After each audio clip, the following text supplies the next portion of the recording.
Olá, seja muito bem-vindo a mais uma aula do curso Questões Comentadas com Sulplan.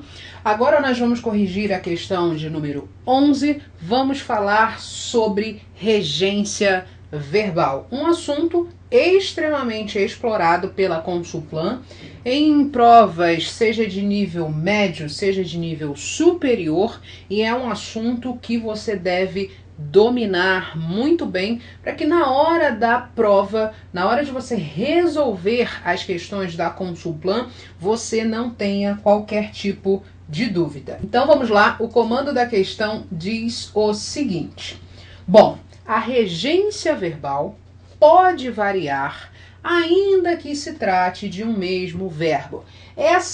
Fazendo uma pausa aqui na leitura do comando da questão, esse aqui é um tipo de comando bem característico da Consulplan.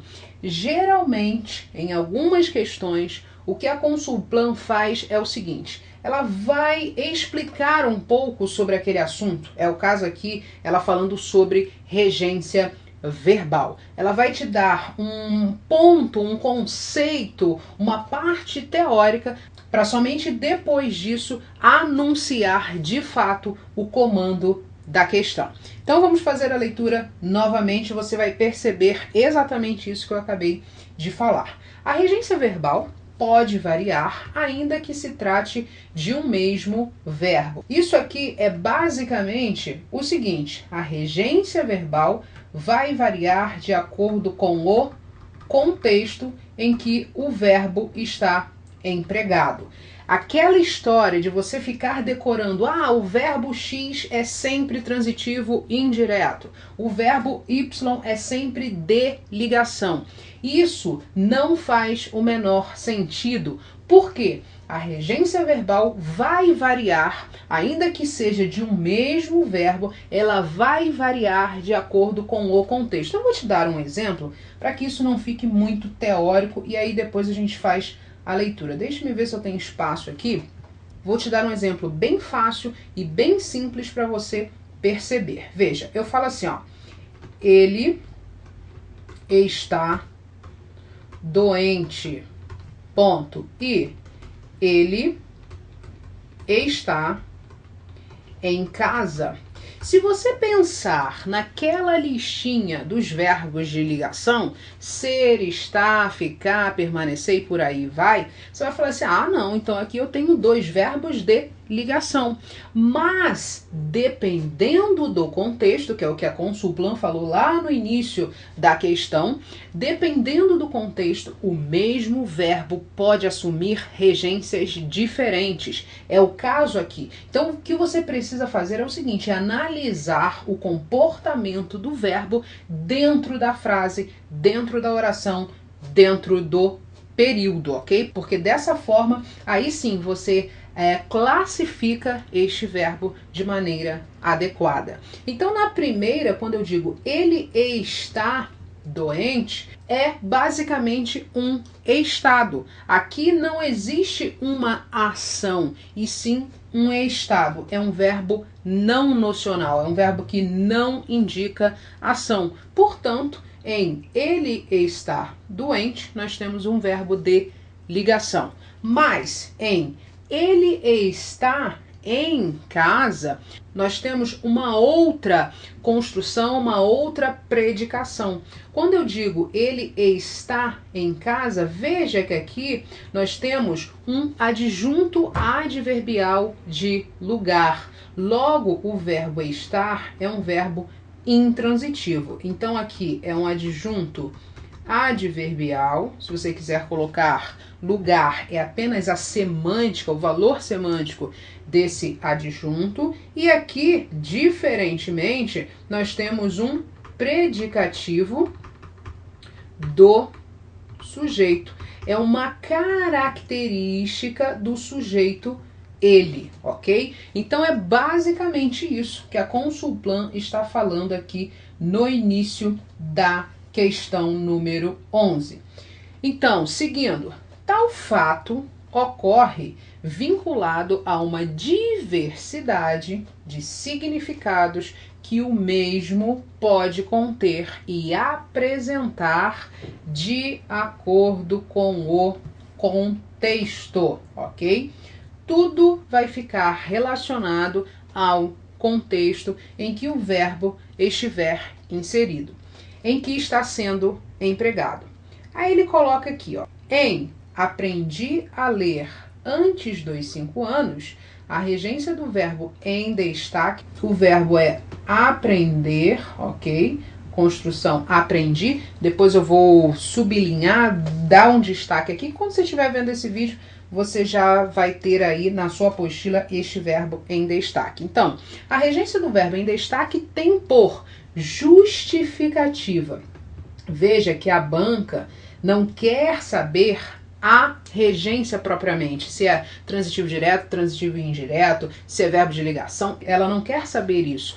O que ela quer nessa questão é a justificativa, o porquê, o motivo da regência desse verbo, do comportamento desse verbo, de acordo com esse contexto. E aí, o que você precisa saber acerca do verbo aprender para você conseguir resolver esse tipo de questão de forma bem fácil e bem simples? O verbo aprender, deixe-me colocar aqui, aprender é transitivo indireto com o sentido de tornar-se apto, ser capaz de fazer algo, ser capaz de algo.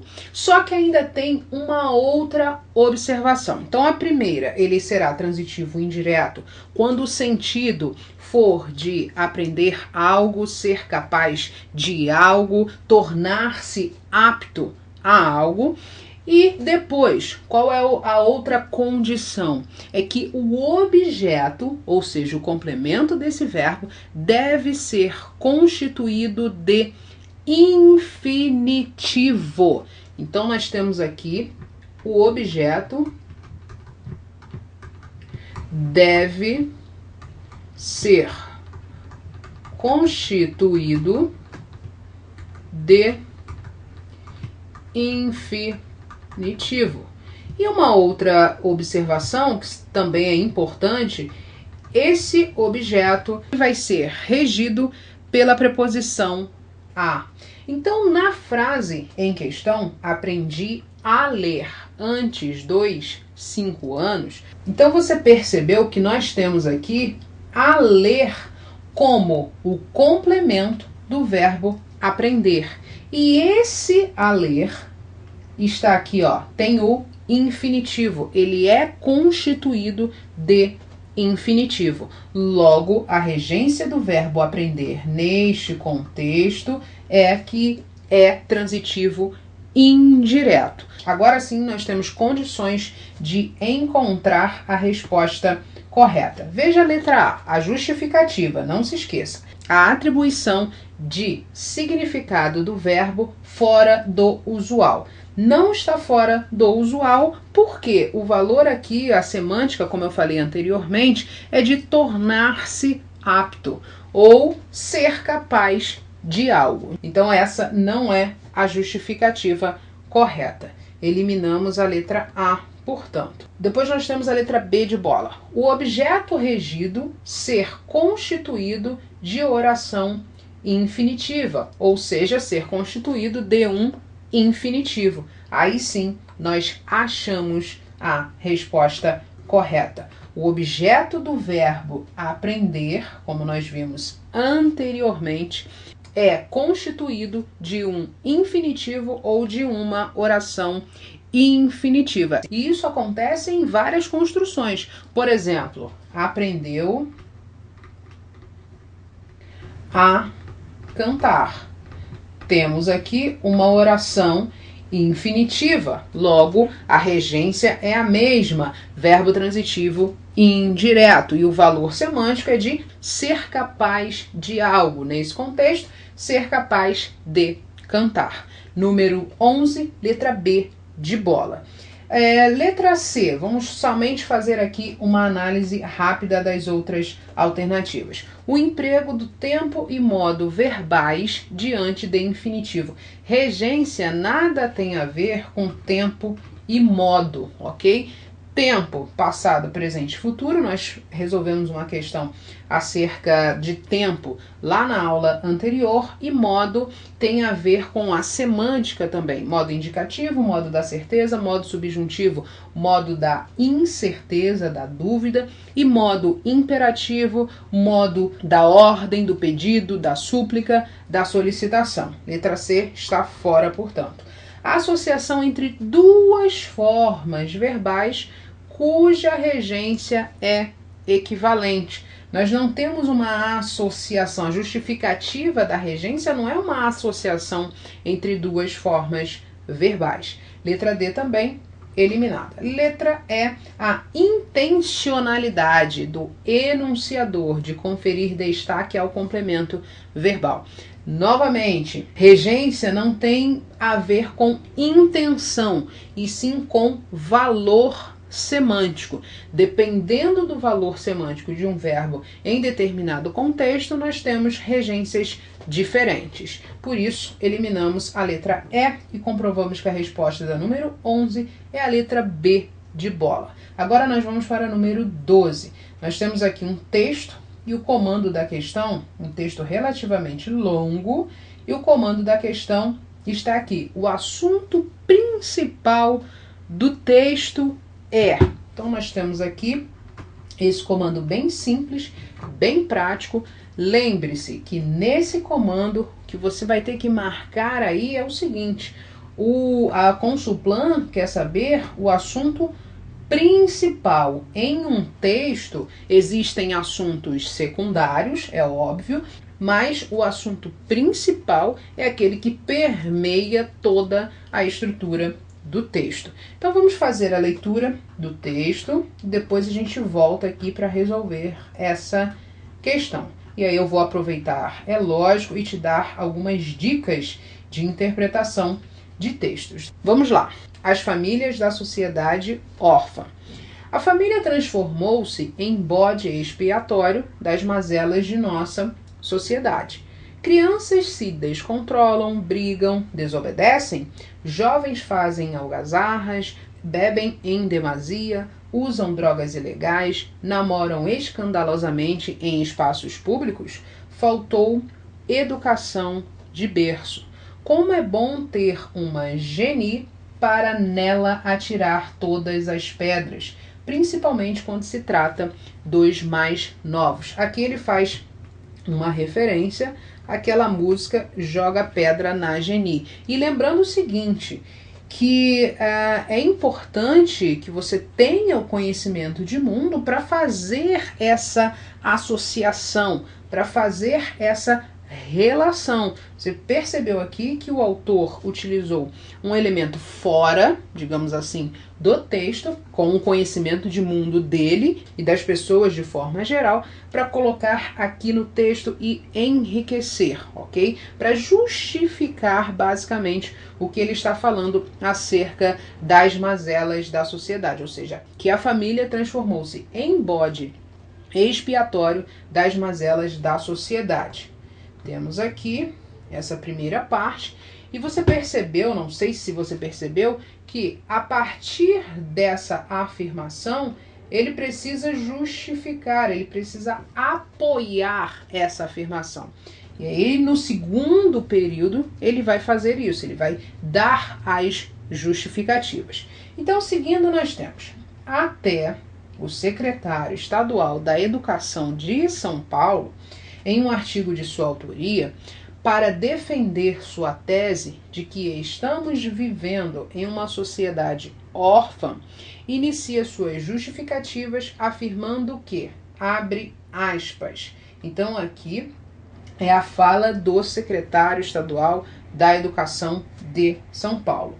A fragmentação da família, a perda de importância da figura paterna e também a materna, a irrelevância da igreja e da escola em múltiplos ambientes geram um convívio amorfo. Perceba que ele utilizou o travessão duplo. Qual é o sentido disso em um texto? Ele quer destacar isso aqui, essa informação.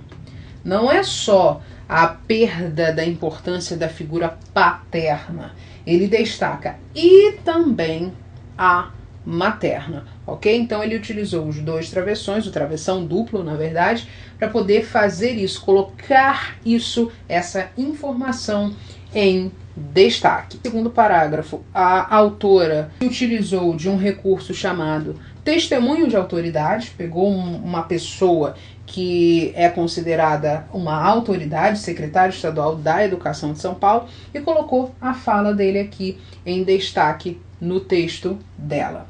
E nós temos o próximo parágrafo que diz o seguinte: as escolas também costumam agir assim. Como? Ela utilizou aqui o sinal de 2 pontos para antecipar essa ação. E ela continua: quando um aluno é considerado problemático e indisciplinado, ou apresenta um ritmo de aprendizagem diferente do esperado pela instituição, a família é chamada para resolver o problema, entre aspas, porque na verdade não deveria ser um problema, é algo que acontece e que deve ser resolvido. Mas a escola, é o que ela está dizendo aqui, mas a escola vê esse aluno problemático, indisciplinado, ou até mesmo aquele aluno que apresenta um ritmo de aprendizagem diferente como um problema, ok? Seguindo, vamos refletir. Quando ela utiliza o vamos, primeira pessoa do plural, ela quer buscar uma proximidade com o leitor. Então, quando ela diz vamos refletir, ela está convidando o leitor para refletir sobre as expressões usadas a respeito da família. Lembrando o seguinte, eu falei isso na aula passada, que tudo isso que eu estou mostrando aqui para você são elementos que vão funcionar como um guia para você entender o texto. É como se você estivesse em uma rua buscando o endereço e aí você tem as placas para poder te guiar. Então aqui acontece da mesma forma.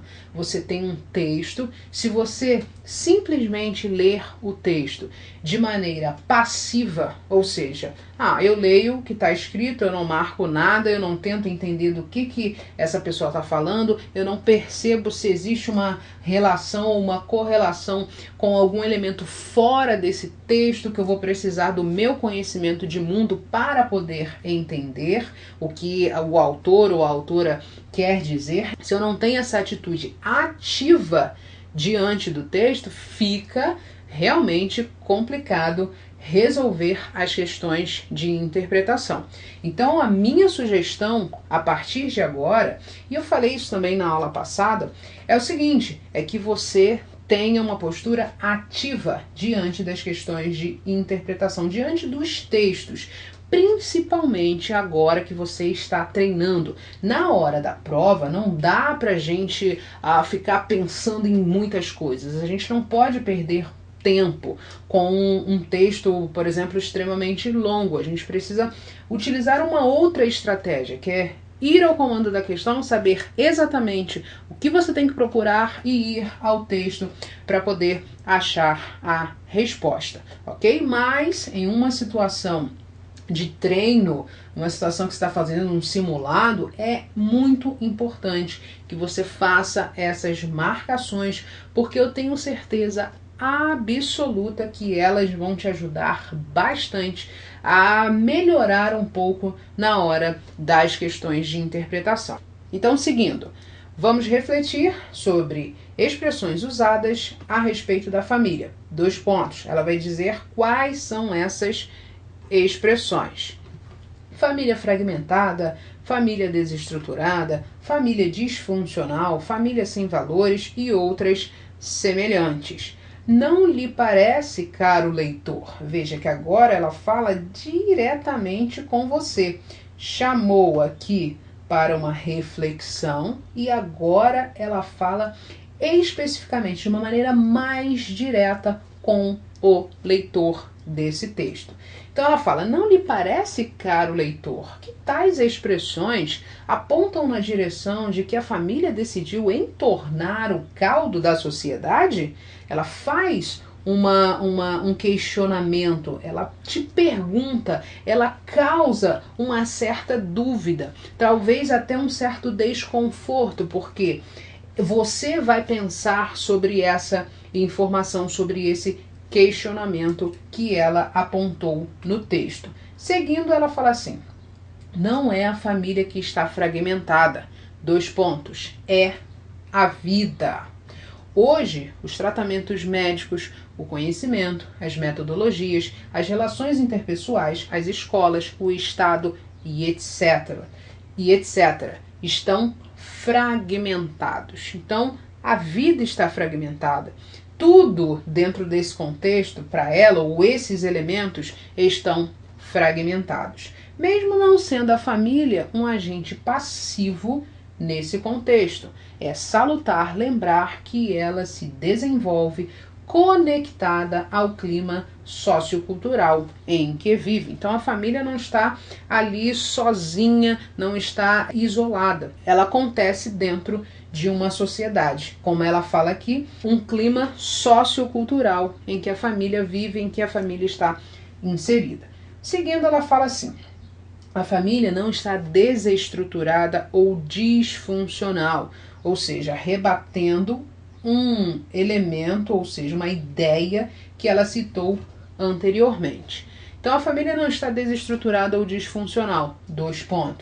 Ela passa por um período de transição, com sucessivas e intensas mudanças, o que provoca uma redefinição de papéis e funções. Então, na visão dela, a família não está estruturada, não apresenta uma disfunção. Pelo contrário, ela está passando por um período de transição, um período de redefinição dos papéis e das funções. Seguindo, esse processo está em andamento, o que nos permite falar hoje não em família, mas em famílias, no plural, já que há grande diversidade de desenhos, dinâmicas e etc. Então é algo que está em andamento, está em evolução. E ela segue para o próximo parágrafo. As famílias não estão sem valores. Veja que ela está agora falando dos elementos que foram citados aqui no convite à reflexão. Família fragmentada, família desestruturada, as expressões que são utilizadas a respeito da família. Família disfuncional, família sem valores e outras semelhantes. Então, nessa parte do texto, ou seja, a partir deste parágrafo, ela está, na verdade, colocando uma outra visão acerca dessas expressões, desses rótulos ditos anteriormente. Seguindo, as famílias não estão sem valores, elas têm valores fortes, em sua maioria eleitos pelas prioridades que a sociedade determina. O consumo é um deles. As famílias não decidiram consumir cada vez mais. Foi o sistema econômico que apontou esse valor para elas, ou seja, sugeriu esse valor para elas. Seguindo, há problemas com a escola, sim. Ela tem ensinado sem educar devido, principalmente a primazia do conteúdo, que, insisto em dizer, não é conhecimento. Então aqui ela faz uma distinção entre conteúdo e conhecimento. Seguindo, as políticas públicas adotadas e a ausência de outras prioritárias. Por isso, a escola tem tido um papel irrelevante na formação dos mais novos. Seguindo, há famílias em situações de risco e fragilidade? Há. Então você percebeu que aqui ela faz uma pergunta, faz um questionamento e ela mesma responde, como ela fez aqui anteriormente. Ela só não colocou aqui a interrogação, mas ela levantou um problema, digamos assim, e aqui ela respondeu. Há famílias em situações de risco e fragilidade? A escola perdeu sua importância na socialização de crianças e jovens? Sim. Então ela aqui está utilizando o mesmo mecanismo de pergunta e resposta para construir o texto. Ela segue. Mães e pais podem estar mais ocupados com suas vidas do que com os filhos? Sim, novamente. Ela dá essa resposta. Mas isso ocorre porque as ideologias socioculturais da juventude, do sucesso e da instantaneidade ganharam grande relevância. E não há políticas públicas, de novo, que busquem equilibrar tal contexto. E mesmo assim, tem sido as famílias a instituição protetora dos mais novos. A sociedade não precisa, tampouco demanda, que o Estado exerça a função de babá, de pai ou de mãe. Ela necessita, ou seja, a sociedade necessita que o Estado reconheça na prática que as famílias e a escola dependem de ações públicas de apoio ao seu pleno desenvolvimento e que garantam os seus direitos. Um texto de Roseli Saião, disponível nesse endereço eletrônico. Então você percebeu qual foi a construção desse texto? Ela utilizou vários recursos, ela utilizou conhecimento de mundo para contextualizar o que ela queria dizer lá no primeiro parágrafo. Ela utilizou desse mecanismo de trazer o leitor para mais próximo daquilo que ela estava dizendo, convidar o leitor a refletir sobre o que ela estava argumentando. Ela também fez uma construção muito interessante, que é de perguntas e respostas. Então, ela faz a pergunta, ela questiona, ela traz um problema, digamos assim, à tona, e ela mesma dá a resposta e contextualiza aquela resposta. Então, agora sim, tendo uma visão mais específica sobre esse texto, a gente consegue resolver a questão de número 12. Veja, o assunto principal do texto é: letra A modernidade da educação familiar? Não, o texto não fala, o assunto principal do texto não é falar sobre a modernidade da educação familiar. Letra B, a desvalorização dos costumes familiares? Também não. Ela não está tendo como foco principal falar dessa desvalorização. É claro que esses assuntos aparecem até no texto, mas eles aparecem de maneira secundária. Lembra que eu falei lá no início dessa aula que em um texto existe o assunto principal e assuntos secundários, argumentos secundários para que o texto seja construído de uma forma interessante, com uma estrutura bem forte. Então, letra B não é o assunto principal do texto. Letra C, a responsabilidade da família em relação à educação? Também não. Esse não é o assunto principal, não é o foco principal do texto. Veja a letra D de dado. As deficiências encontradas em vários setores sociais? Não, o foco dela não é falar especificamente sobre as deficiências. Lembre-se que ela cita isso, só que é um assunto secundário no texto. Nós temos a letra E, que Hoje a família é o reflexo das mazelas da sociedade na qual está inserida. Esse é o foco do texto. Veja que ela começa o texto falando exatamente isso. A família transformou-se em bode expiatório das mazelas da nossa sociedade. E a partir dessa ideia central é que ela vai desenvolver o texto. Por isso a número 12 tem como resposta a letra E de escola.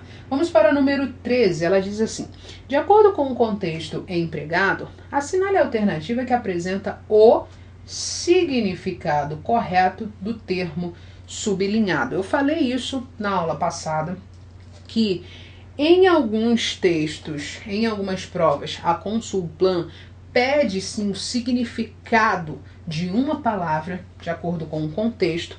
Em alguns casos, você consegue, pelo contexto, identificar, saber exatamente o que aquela palavra significa, mas em outros casos, você não consegue. Esse aqui é um exemplo de questão sobre esse assunto. O que ela quer saber é a alternativa que apresenta o significado correto do termo sublinhado. Não adianta, é bom, muito bom, que você saiba o significado, que você não dependa do contexto para encontrar a resposta correta, porque às vezes o contexto engana um pouquinho. E como eu falei anteriormente, o ideal é que você leia bastante. Encontrou uma palavra que você não conhece o significado, vá ao dicionário, anote e tente memorizar, porque isso te ajuda nesse tipo de questão elaborada pela Consulplan. Vamos lá, letra A. Principalmente a primazia do conteúdo. Ela significa, a Consulplan está dizendo que primazia significa inferioridade. Bom, primazia, de acordo com os dicionários, especificamente o dicionário Aulete, significa preferência. Eu vou colocar aqui preferência. Preferência. Ou também privilégio ou prioridade. Vou colocar aqui também prioridade. Você anote, por favor, privilégio também como significado. Então, primazia não significa inferioridade, e sim preferência, prioridade, privilégio. Vejamos isso lá no contexto. Veja, ela está inserida aqui. Há problemas com a escola? Sim. Ela tem ensinado sem educar, devido principalmente à primazia do conteúdo, ou seja, a prioridade, ela prioriza o conteúdo. Então a gente pode eliminar a letra A, ok? Não é inferioridade. Veja a letra B de bola. A irrelevância da igreja e da escola em múltiplos ambientes geram um convívio amorfo. Ora, ela está dizendo que significa uniforme. Perceba o seguinte, que amorfo é o que não tem forma. Este A aqui dá uma ideia negativa à estrutura da palavra. Então significa aquilo que não tem forma definida. Logo, nós não temos como significado relacionado a palavra uniforme. Eliminamos a letra B de bola. Letra C. É salutar lembrar que ela se desenvolve conectada ao clima sociocultural em que vive. Salutar, prejudicial. Nada disso. Salutar significa saudável. Ou, se você preferir, algo benéfico, algo fortificante. Nada a ver com prejudicial. Eliminamos a letra C de casa. Letra D de dado. Quando um aluno é considerado problemático e indisciplinado, essa é bem fácil. Ou apresenta um ritmo de aprendizagem diferente. Acatado, essa aqui você consegue eliminar bem fácil. Indisciplinado significa aquele que não tem disciplina, aquela pessoa que é rebelde. Então, não tem nada a ver com acatado. Eu vou colocar aqui o que não tem disciplina. Ou seja, você pode pensar também em rebelde. Eliminamos a D e temos como resposta a letra E. Mas isso ocorre porque as ideologias socioculturais da juventude, do sucesso e da instantaneidade ganharam grande relevância. Então, algo instantâneo, algo momentâneo, ok? Então, instantaneidade, momentaneidade está perfeito. Achamos a nossa resposta, número 13, letra E de escola. Daqui a pouco eu volto para corrigir as próximas questões. Um abraço e até lá. Tchau, tchau.